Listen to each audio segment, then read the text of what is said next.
Ekologi dan Keanekaragaman Hayati Indonesia. Capaian pembelajaran. Peserta didik mengidentifikasi interaksi antar makhluk hidup dan lingkungannya, serta dapat merancang upaya-upaya pencegah dan mengatasi pencemaran dan perubahan iklim. Tujuan pembelajaran: yang pertama, menganalisis pengaruh lingkungan terhadap makhluk hidup. Yang kedua, menganalisis interaksi antar komponen penyusun suatu ekosistem. Yang ketiga, menjelaskan keanekaragaman hayati di Indonesia. Yang keempat, menganalisis pengaruh manusia terhadap ekosistem. Dan yang kelima, menjelaskan pentingnya konservasi keanekaragaman hayati. A. Pengaruh lingkungan terhadap suatu organisme. Pada subbab A ini akan ada 3 bahasan. Yang pertama, lingkungan makhluk hidup. Yang kedua, lingkungan abiotik. Dan yang ketiga, lingkungan abiotik. Yuk langsung saja kita simak pembahasan pertama.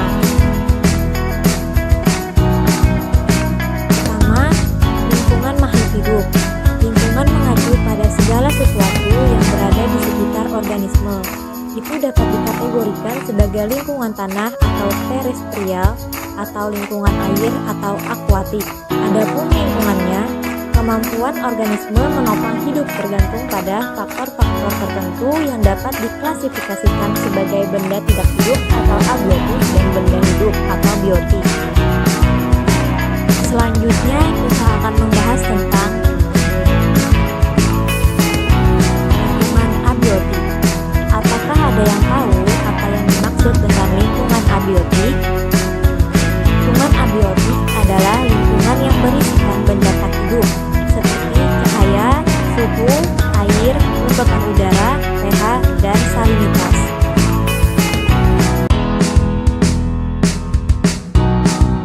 Selanjutnya, lingkungan biotik. Apakah ada yang tahu apa itu lingkungan biotik? Apakah berbeda dengan lingkungan abiotik? Lingkungan biotik adalah lingkungan yang berisikan makhluk hidup seperti hewan, tumbuhan, dan manusia. Setelah selesai mempelajari pengaruh lingkungan terhadap suatu organisme tadi, kita selanjutnya akan mempelajari tentang interaksi antara komponen penyusun ekosistem. Pada bagian B ini kita akan membahas tentang yang pertama ekosistem, yang kedua aliran energi, yang ketiga daur biogeokimia. Pembahasan yang pertama yaitu ekosistem. Makhluk hidup mendapatkan semua yang mereka butuhkan dari lingkungan mereka, seperti makanan dan air, tempat berteduh, dan pasangan kawin. Di alam liar, makhluk hidup sangat cocok dengan lingkungannya dan hidup dalam suatu ekosistem. Lalu, apa sih ekosistem itu? Ekosistem adalah suatu sistem di mana terjadi hubungan atau interaksi saling ketergantungan antara komponen-komponen di dalamnya, baik yang berupa makhluk hidup maupun yang tak hidup. Lalu, ilmu yang mengkaji hubungan saling ketergantungan antara makhluk hidup dan tak hidup tadi di dalam suatu ekosistem disebut dengan ekologi. Perlu teman-teman ketahui, pada ekosistem terdapat tingkatan organisme kehidupan. Lalu, apa saja sih tingkatan organisme kehidupan tersebut? Berikut akan dijelaskan mengenai tingkatan organisme dalam kehidupan. Yang pertama, individu. Yang kedua, populasi. Yang ketiga, komunitas. Yang keempat, ekosistem. Yang kelima, bioma. Dan yang keenam, biosfer. Setiap makhluk hidup memerlukan energi untuk melakukan berbagai aktivitas kehidupan. Hewan mendapatkan energi dengan cara memakan tumbuhan atau hewan lainnya. Adapun tumbuhan mendapatkan energi dari cahaya matahari melalui proses fotosintesis. Nah, dalam ekosistem ada yang dinamakan dengan aliran energi. Lalu, apa sih aliran energi tersebut? Aliran energi. Aliran energi adalah rangkaian urutan pemindahan penuh energi satu ke bentuk energi yang lain, dimulai dari sinar matahari lalu ke produsen, konsumen, sampai ke pengurai di dalam tanah. Aliran energi dalam ekosistem yang akan kita bahas, yang pertama ada rantai makanan, dan yang kedua ada jaring-jaring makanan. Kita mulai dari rantai makanan. Apakah ada yang tahu pengertian dari rantai makanan? Rantai makanan adalah proses perpindahan energi dari satu makhluk hidup ke makhluk hidup lainnya melalui peristiwa makan dan dimakan. Rantai makanan juga dapat diartikan sebagai tingkatan atau urutan makan dan dimakan antara makhluk hidup. Dalam rantai makanan ada beberapa istilah, yaitu produsen, konsumen, dan dekomposer atau pengurai. Perhatikan contoh rantai makanan pada gambar berikut. Berdasarkan gambar tersebut, tumbuhan berperan sebagai produsen karena mampu membuat makanan sendiri melalui fotosintesis. Adapun belalang, katak, ular, dan elang disebut konsumen karena mendapatkan makanan dari organisme lainnya. Belalang berperan sebagai konsumen 1, katak sebagai konsumen 2, ular sebagai konsumen 3, dan elang sebagai konsumen 4 atau konsumen puncak. Jika semua makhluk hidup tersebut mati, maka akan diuraikan menjadi senyawa anorganik melalui proses penguraian oleh organisme dekomposer. Contoh dekomposer adalah bakteri dan jamur. Namun faktanya di lapangan, rantai makanan tidak berdiri sendiri. Beberapa rantai makanan di dalam suatu ekosistem saling berhubungan membentuk jaring-jaring makanan. Lalu, apa itu jaring-jaring makanan? Jaring-jaring makanan adalah kumpulan dari beberapa rantai makanan yang saling berhubungan. Bisa kita lihat contoh pada gambar berikut. Nah, ini adalah contoh dari jaring-jaring makanan. Bisa kita lihat di sini ada banyak panahnya, menunjukkan siapa yang makan dan siapa yang dimakan. Nah, itu menunjukkan adalah jaring-jaring makanan. Karena sumber makanannya lebih dari satu, misalkan kita lihat di sini, rumput itu dimakan belalang, kemudian belalang itu dimakan kadal, kadal itu dimakan elang. Kalau kita lihat, elang itu sumber makanannya tidak hanya dari kadal, tapi bisa langsung juga makan belalang, bahkan bisa langsung juga memakan kelinci ataupun ular. Di sini elang pasti populasinya lebih banyak karena lebih bisa bertahan hidup dan sumber makanannya yang lebih banyak. Pernahkah kalian memperhatikan air hujan yang turun dari langit? Dari manakah air yang ada di langit tersebut? Dan mengapa meskipun hujan terjadi setiap tahun di Indonesia, jumlah air cenderung tetap bahkan berkurang? Air merupakan salah satu senyawa yang memiliki siklus atau daur. Di alam, unsur-unsur kimia beredar melalui komponen biotik dan kembali lagi ke lingkungan. Proses tersebut terjadi berulang-ulang dan tak terbatas. Nah, pada bagian ini akan dibahas beberapa daur yang terjadi di alam. Daur biogeokimia. Yang pertama ada siklus air, yang kedua siklus karbon dan oksigen, yang ketiga siklus nitrogen. Kita memasuki daur biogeokimia yang pertama, yaitu siklus air. Siklus air dimulai dari panas matahari yang akan menyebabkan air laut mengalami penguapan. Begitu juga dengan tumbuhan. Tumbuhan akan mengalami penguapan melalui sel mata yang disebut sebagai transpirasi, sedangkan penguapan air laut disebut evaporasi. Penguapan tersebut akan menyebabkan uap air itu naik ke atmosfer dan membentuk awan. Jadi terbentuklah awan. Awan-awan tersebut kemudian akan berpindah karena perubahan suhu ataupun terbawa oleh angin. Lalu, saat terkena udara dingin, awan akan mengalami kondensasi atau pengembunan dan terbentuklah tetes-tetes air. Tetes-tetes air ini kemudian akan jatuh ke bumi dan disebut sebagai presipitasi atau hujan. Air hujan kemudian akan mengalir. Nah, ini disebut sebagai limpasan atau runoff. Nah, jadi air hujan akan mengalir di atas permukaan tanah dan air hujan juga akan meresap ke dalam tanah secara vertikal. Nah, ini disebut sebagai infiltrasi. Jadi, kalau meresap ke dalam tanah itu disebutnya infiltrasi. Air ini nanti akan menjadi cadangan air yang berada di dalam tanah. Jadi, air tanah, lalu air akan mengalir dalam lapisan tanah. Nah, jadi kalau aliran air dalam lapisan tanah itu disebut perkolasi.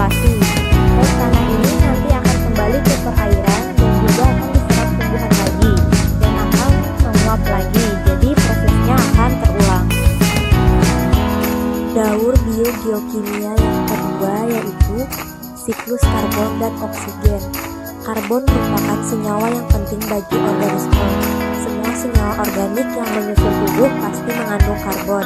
Karbon bergabung dengan hidrogen dan oksigen dalam molekul-molekul karbonat, lemak, dan protein. Di alam, karbon paling banyak terdapat di udara dalam senyawa CO2. Daun karbon sebagai berikut, bisa kita lihat pada gambar bawah ini. Dimulai dengan peningkatan CO2 oleh organisme autotrof melalui fotosintesis, kemudian melalui proses fotosintesis akan menghasilkan salah satunya menjadi oksigen atau O2 yang akan dilepas ke udara. Kemudian oksigen dihirup oleh hewan dan manusia untuk respirasi dan melepas CO2 ke udara sebagai zat sisa metabolisme. Dalam proses respirasi ini, manusia dan hewan akan menghirup oksigen serta akan melepaskan karbon dioksida ke udara sebagai zat sisa hasil dari metabolisme tubuhnya. CO2 akan diserap kembali oleh organisme autotrof. Karbon bisa dihasilkan dari organisme yang mati. Seiring berjalannya waktu akan diubah menjadi bahan bakar seperti batu bara dan minyak bumi. Bahan bakar akan digunakan untuk aktivitas manusia seperti pabrik dan kendaraan bermotor, yang mana asap pembakaran akan menghasilkan CO2. Selain itu, asap pembakaran kayu atau pohon, aktivitas gunung berapi juga akan menghasilkan CO2. Siklus yang ketiga yaitu nitrogen. Nitrogen merupakan unsur penyusun udara atau atmosfer terbesar, sekitar 80%. Nitrogen merupakan penyusun senyawa organik khususnya protein. Meskipun ketersediaan nitrogen melimpah di udara, hewan dan tumbuhan tidak dapat mengambil langsung di udara, kecuali tumbuhan polong-polongan yang bersimbiosis dengan mikroorganisme prokariota, seperti bakteri dan Cyanobacteria. Bakteri fiksasi nitrogen akan mengubah nitrogen menjadi amonium. Melalui proses amonifikasi, amonium juga akan dihasilkan oleh jamur dan bakteri pengurai yang mengurai organisme yang telah mati. Amonium akan diserap kembali oleh bakteri nitrifikasi dan diubah menjadi nitrit, kemudian nitrat. Nitrat akan direduksi oleh bakteri kemosintesis dan nitrifikasi menjadi gas nitrogen dan dilepas ke udara kembali. Ekosistem tersusun atas komponen biotik dan abiotik. Apakah ada interaksi antara kedua komponen tersebut? Apakah ada interaksi antara komponen biotik dengan abiotik, biotik dengan biotik, serta abiotik dengan biotik? Interaksi antar komponen ekosistem tidak hanya terjadi antara makhluk hidup saja. Interaksi dapat juga terjadi antara komponen abiotik dengan abiotik lainnya maupun komponen abiotik dengan komponen biotik. Pada bagian ini akan dijelaskan lebih lanjut tentang interaksi antar spesies yang terjadi di alam. Interaksi antar komponen ekosistem terbagi menjadi tiga. Yang pertama, interaksi antar komponen biotik. Yang kedua, interaksi antara komponen abiotik. Dan yang ketiga yaitu interaksi antar komponen biotik dan abiotik. Interaksi antar komponen biotik. Komponen biotik secara timbal balik dapat mempengaruhi komponen biotik lainnya. Sebagai contoh dalam peristiwa simbiosis, masing-masing simbios mempengaruhi satu sama lain. Misalkan, seekor lebah menghisap madu dari sekuntum bunga. Lebah mendapatkan makanannya, namun lebah juga menjadi perantara penyerbukan bunga tersebut. Jadi, antara komponen dalam ekosistem terjadi hubungan timbal balik. Yang pertama ada predasi. Predasi merupakan interaksi antara organisme pemangsa atau predator dengan mangsanya.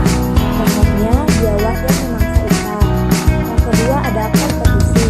Kompetisi merupakan interaksi antara dua individu dapat berbeda atau dalam satu spesies yang berupa persaingan. Interaksi ini dapat terjadi karena terdapat kepentingan yang sama antar individu yang saling bersaing atau kompetitor. Misalnya, persaingan antar tumbuhan mendapatkan cahaya matahari, nutrisi, dan air. Yang ketiga ada herbivori. Herbivori adalah interaksi yang melibatkan antara herbivori dengan produsen. salah satu pihak akan diuntungkan dalam interaksi herbivori ini. Contohnya kerbau rawa yang memakan rumput. Dan yang keempat ada simbiosis. Simbiosis merupakan kehidupan bersama antara dua makhluk hidup atau lebih yang berbeda spesies dalam hubungan yang sangat erat.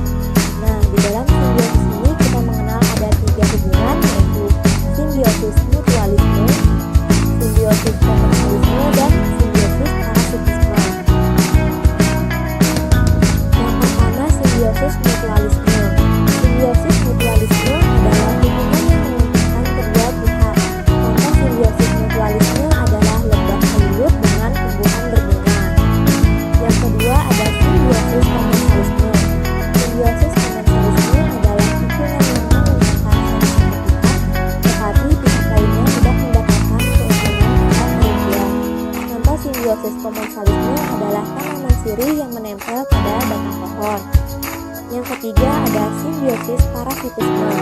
Simbiosis parasitisme adalah hubungan ketika salah satu organisme yang disebut parasit mendapatkan keuntungan, sedangkan organisme lain yang disebut inang dirugikan. Contoh simbiosis parasitisme adalah hubungan tali putri dan inang.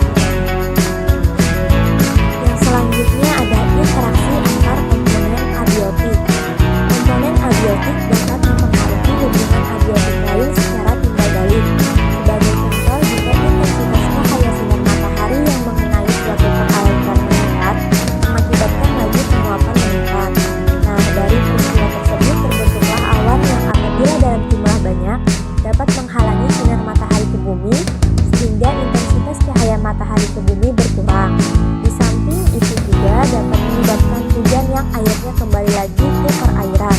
Nah, ini adalah contoh interaksi antar komponen abiotik. Selanjutnya, interaksi antar komponen biotik dengan abiotik. Komponen abiotik dapat mempengaruhi komponen biotik dalam ekosistem. Demikian pula sebaliknya. Komponen biotik dapat mempengaruhi komponen abiotik dalam suatu ekosistem. Sebagai contoh, setiap tumbuhan mengambil air dari lingkungannya atau dari dalam tanah. Nanti tumbuhan juga membebaskan air ke lingkungan atau ke udara dalam bentuk uap air. Nah, bersama uap air dari sumber yang lain, maka akan terbentuk awan dan turun sebagai hujan. Akhirnya air kembali meresap ke tanah. Di samping itu, tumbuhan juga mengambil gas hara dari dalam tanah, namun juga mengembalikannya lagi dalam bentuk ranting, dedaunan, dan sisa tumbuhan yang telah lapuk dan mengalami penguraian. Indonesia merupakan salah satu negara dengan tingkat keanekaragaman hayati tertinggi di dunia. Banyak makhluk hidup yang khas hanya hidup di Indonesia, yang tidak ditemukan di belahan dunia lainnya. Untuk itu, selanjutnya kita akan mempelajari tentang keanekaragaman hayati di Indonesia, khususnya di Kalimantan Selatan. Keanekaragaman hayati di Indonesia. Yang pertama, persebaran flora dan fauna di Indonesia. Hutan hujan tropis di Indonesia terkenal memiliki tumbuhan endemik khas Indonesia. Misalnya, Rafflesia arnoldi, meranti, cendana, anggrek tembung, daun kayu, damar, dan lainnya. Selain tumbuhan, Indonesia juga memiliki banyak hewan atau fauna. Wallace membagi persebaran fauna di Indonesia menjadi 2 wilayah, yaitu fauna wilayah barat atau orientalis dan fauna wilayah timur atau australis. Adapun Weber membagi persebaran fauna di Indonesia menjadi 3 wilayah, yaitu fauna wilayah barat, selatan, dan timur. Bisa kita lihat pada gambar di bawah ini. Yang kedua ada flora dan fauna khas Kalimantan Selatan. Yang pertama ada bekantan, yang kedua titik kalabiu, yang ketiga ada burung bebura, yang keempat ada burung bubut, yang kelima ada pohon mangga kasturi, yang keenam ada pohon mangga, yang ketujuh ada pohon ramania, dan lainnya. Tadi sudah kita ketahui bahwa banyak sekali flora dan fauna khas Indonesia. Namun, banyak flora dan fauna khas Indonesia yang terancam eksistensinya akibat kegiatan manusia. Manusia merupakan spesies di bumi yang paling mendominasi. Oleh karena itu, setiap aktivitas manusia akan berpengaruh terhadap keberadaan suatu ekosistem. Lalu, apa saja sih kegiatan manusia yang dapat mempengaruhi ekosistem? Yang pertama ada pertanian dan produksi pangan. Yang kedua ada kerusakan habitat. Yang ketiga polusi. Dan yang keempat konservasi. Kegiatan manusia yang dapat mempengaruhi ekosistem yang pertama adalah pada bidang pertanian dan produksi pangan. Kegiatan manusia di bidang pertanian yang turut mempengaruhi ekosistem adalah sebagai berikut. Yang pertama, penggunaan pupuk kimia. Yang kedua, penggunaan pestisida. Dan yang ketiga adalah pertanian monokultur. Perkebunan bukanlah habitat alami.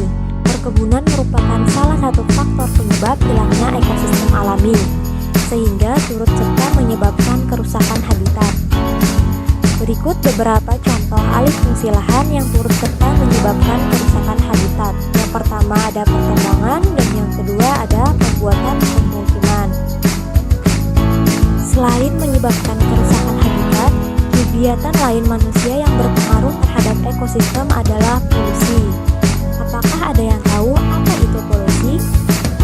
Polusi adalah maksudnya zat-zat beracun ke dalam lingkungan sehingga mengganggu keseimbangan lingkungan alamiah. Banyak aktivitas manusia yang tidak disadari menyebabkan terjadinya pencemaran. Misalnya, penggunaan kendaraan bermotor, membuang sampah sembarangan, dan membuang sisa limbah ke sungai secara langsung. Kegiatan manusia yang dapat memperlambat kepunahan adalah dengan melakukan kegiatan konservasi. Lalu, apa sih konservasi itu? Konservasi adalah pengelolaan sumber daya alam hayati yang dilakukan secara bijaksana untuk menjaga kesinambungan persediaan hayati dengan meningkatkan dan memelihara kualitas keanekaragaman nilainya. Selanjutnya ada manfaat konservasi. Manfaat konservasi dapat dilihat dari aspek ekologi dan ekonomi. Manfaat secara ekologi adalah terlindunginya keanekaragaman hayati melalui keseimbangan ekosistem, sehingga terbebas dari ancaman kepunahan. Manfaat secara ekonomi adalah tersedianya sumber sandang, pangan, dan pakan yang berkelanjutan. Selanjutnya akan dibahas tentang metode konservasi. Secara umum, metode konservasi lingkungan dibagi menjadi dua, yaitu konservasi secara in situ dan ex situ. Metode konservasi in situ adalah upaya pelestarian keanekaragaman hayati, baik berupa flora ataupun fauna yang dilakukan di habitat asli spesies tersebut. Contoh, Taman Nasional Komodo di Provinsi Nusa Tenggara Timur. Sedangkan metode konservasi ex situ adalah upaya pelestarian keanekaragaman hayati yang dilakukan di luar habitat aslinya. Contohnya Taman Satwa Banjarmasin.